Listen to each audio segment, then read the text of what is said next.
says thank you for coming here, everyone, and also he wants to show you guys not a winning fight, but more of a exciting and more full fight, so that you guys can all, I guess, enjoy it more than him winning. So he says it's fine if he loses, but he wants everyone to be happy that he came and excited to see him again. He said that's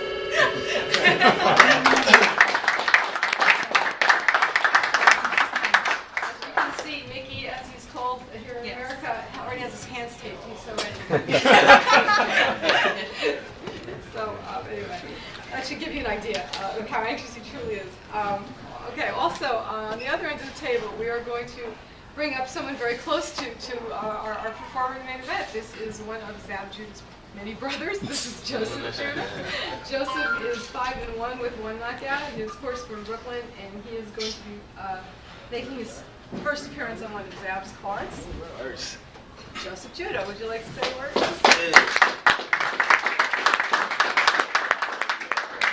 No, it's not my first appearance. I fought on Kaladi card. About my third. Oh, sorry. It's all right. But Stand corrected. I was looking for my opponent. He not here. No, he's not here today. All right, well, I was here to talk to him, you know, tell him what was going to happen. Unfortunately, he's not here, so I'm going to just tell y'all what's going to happen. You know, it's going to be a good night come March 5th. You know, definitely want to see it, be there, check it out. You know, my brother, the main event. I don't know, it might be the first, second fight, whatever, but get your tickets early because I'm going on early and he's going out early. Right.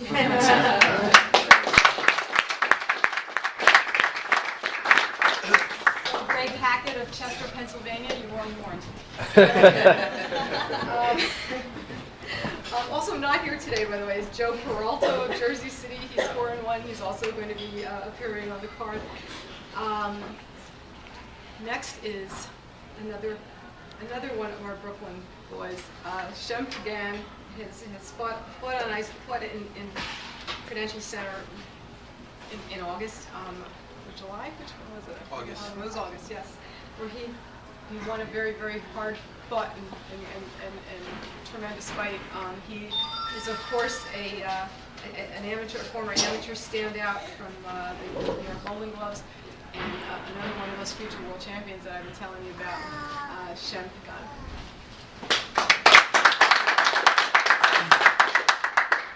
First and foremost, I'd like to thank God who blessed me with my talent and also allowed us to all make it here safely. Let's give a round of applause for that. I'd like to thank Main Events for giving me a second opportunity to come and shine and to showcase my talent once again. And this time, I will guarantee that I will perform better than the first time. Every fight, I will perform better. But I'd like to thank my supporters and fans out there, and everyone who for all the video cameras. You can follow me on Facebook, Shemuel Pagan, at Twitter, the Kid, DAHKIID88. Thank you. Apparently, Shem scared off his opponent already. He's pulled out, so we're going to get a new one for him. You'll hear soon who it's going to be. Okay, next I'm going to bring up a guy I told you about earlier. He's pro debuting. His name is Vinny O'Brien, and he is another kind of the opposite end of the spectrum from a guy like Tarvis Sims, who looks like he's on the brink of being able to fight for a world title, or the others here who someday will.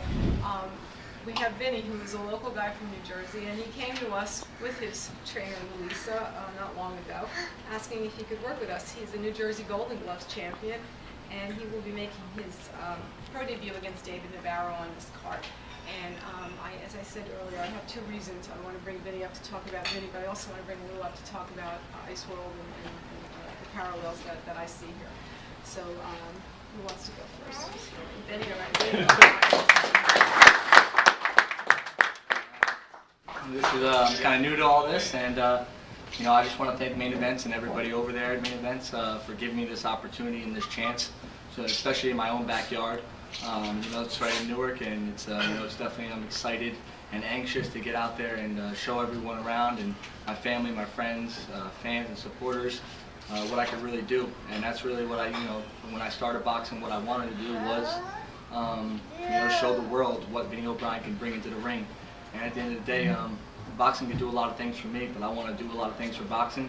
I want to bring class in. I want to go ahead and you know, bring it back to the days where my mom used to be excited to see boxing fights. You know, they also sit around TV. So I want to be a fighter. I want to be a contender, and hopefully world champion someday.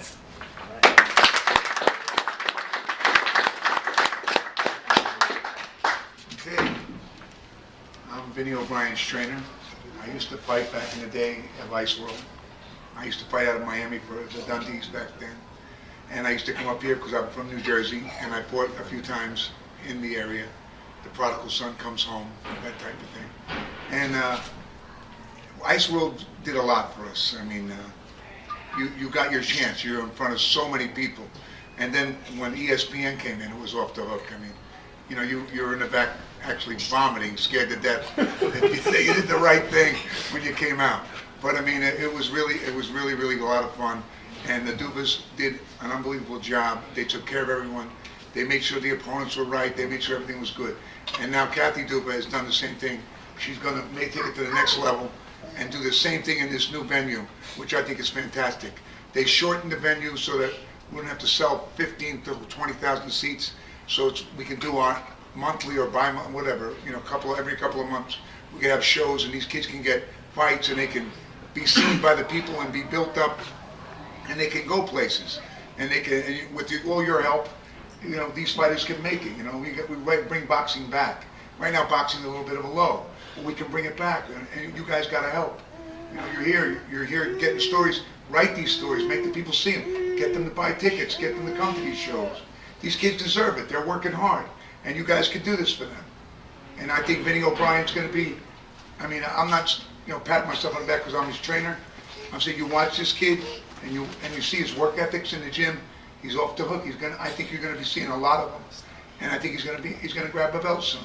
I mean, I don't know about how soon, but it's going to be soon. And come and support him. And as you can see, he's a good-looking kid for now. Let's see what happens down the road. I think you're all going to like him. Just come back and see us at the fight. Okay?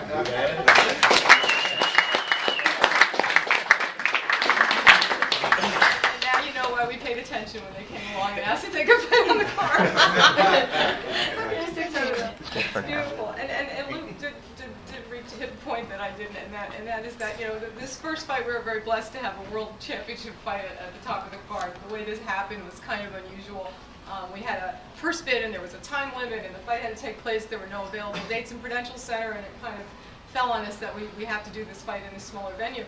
But in the future, we do intend to do more shows in the smaller venue. We can't do everything in Prudential Center with 20,000 or 10,000 seats or whatever we set it up for. It's just too big a venue for certain types of fights. And if young fighters have to wait until we have those big shows to get to be on undercards, they're not going to fight very often. So this is going to be our incubator, our lab, where we're going to build up talent and give guys the kind of fights they need to develop and become great pros, and not get rushed into fights they're not ready for, not be put in with stiffs who are going to fall down when they breathe on them. It's simply going to be a place where we can put guys in the kind of fights that they need to learn and grow and develop as pros, so that they can become champions the way that list of names that I read